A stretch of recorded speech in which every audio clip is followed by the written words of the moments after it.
নমস্কার বন্ধুরা, এমএস কিচেনে আবারও সকলকে স্বাগত। আজকে নিয়ে চলে এসেছি একটা ছোট্ট রেসিপি, বেগুন বাহারি। যার জন্য বেগুন লাগছে এরকম লম্বা লম্বা করে কাটা বেগুন, দেখতেই পাচ্ছেন। আর লাগছে একটু টক দই লাগছে এর জন্য। আর নিয়েছে একটু পোস্ত, গোটা পোস্ত। আর গুঁড়ো মশলার মধ্যে লাগছে কাশ্মীরি মির্চ, শুকনো লঙ্কার গুঁড়ো, হলুদ গুঁড়ো, জিরে গুঁড়ো আর ধনে গুঁড়ো।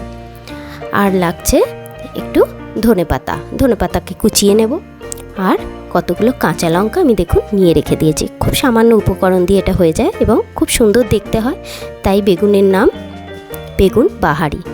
আচ্ছা, প্রথমত নুন মাখিয়ে নিচ্ছি বেগুন লম্বা লম্বা কাটা বেগুনগুলোর মধ্যে, দেখতেই পাচ্ছেন নুন মাখিয়ে নিচ্ছি। এবার আমি একে একে গুঁড়ো মশলাগুলো দিয়ে দেবো কাশ্মীরি মির্চ, দিয়ে দেবো হলুদ গুঁড়ো, দিয়ে দেবো ধনে গুঁড়ো, দিয়ে দেবো জিরে গুঁড়ো।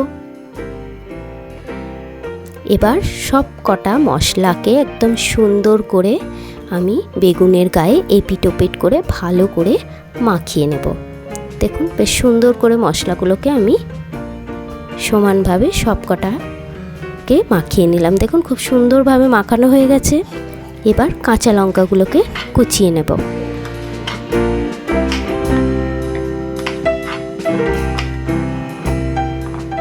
ধনে পাতাগুলোকেও একইভাবে ছোট ছোট করে কুচিয়ে নেব।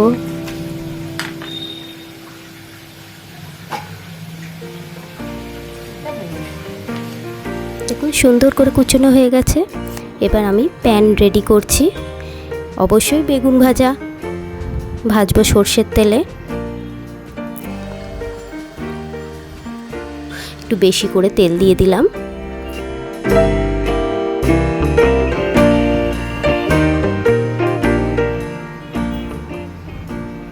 এবার বেগুনগুলোকে একে একে বোটা সমেত কিন্তু আমি বেগুনগুলোকে কেটেছি, বেগুনগুলোকে একে একে ভেজে নেব।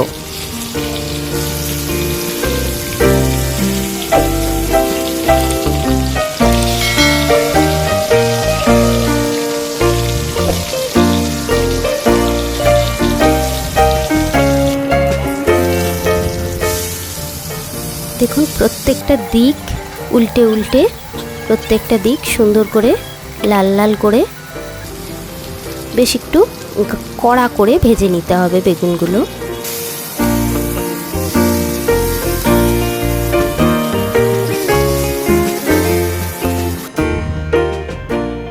দেখুন বেগুনগুলো বেশ একটু কড়া করে আমি ভেজে নিয়েছি।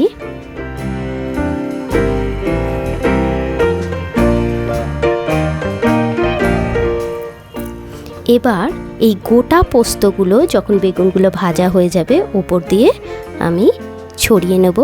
নিয়ে একটু উল্টে পাল্টিয়ে বেগুনগুলোকে পোস্তর সঙ্গে মাখিয়ে নেব।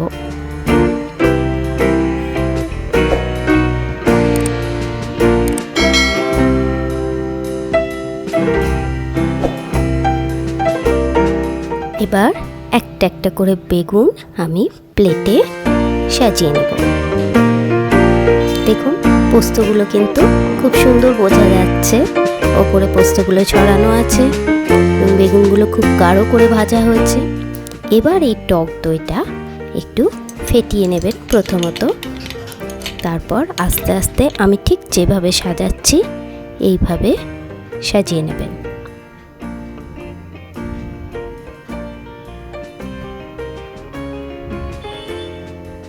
এবার কাশ্মীরি মির্চটা ঠিক দইয়ের ওপর একটু একটু হালকা হালকা করে দিয়ে দেবেন। দেখুন দেখতে খুব সুন্দর লাগছে। আর ধনে পাতাগুলো তার গ্যাপে গ্যাপে, সাদা এবং লালের গ্যাপে গ্যাপে ধনে পাতা আর কাঁচা লঙ্কাগুলো দিয়ে দেবেন। দেখুন খুব সুন্দর দেখতে হয়েছে, যার জন্যই এটার নাম দিয়েছে বেগুন বাহারি। দেখতে খুব সুন্দর হয়েছে। এইভাবে রেডি রাখবেন এবং গেস্ট এলে একটা করে গরম গরম লুচির সাথে পরিবেশন করুন এবং গেস্টকে জাস্ট চমকে দিন নতুনত্ব বেগুন ভাজার বদলে বেগুন বাহারি।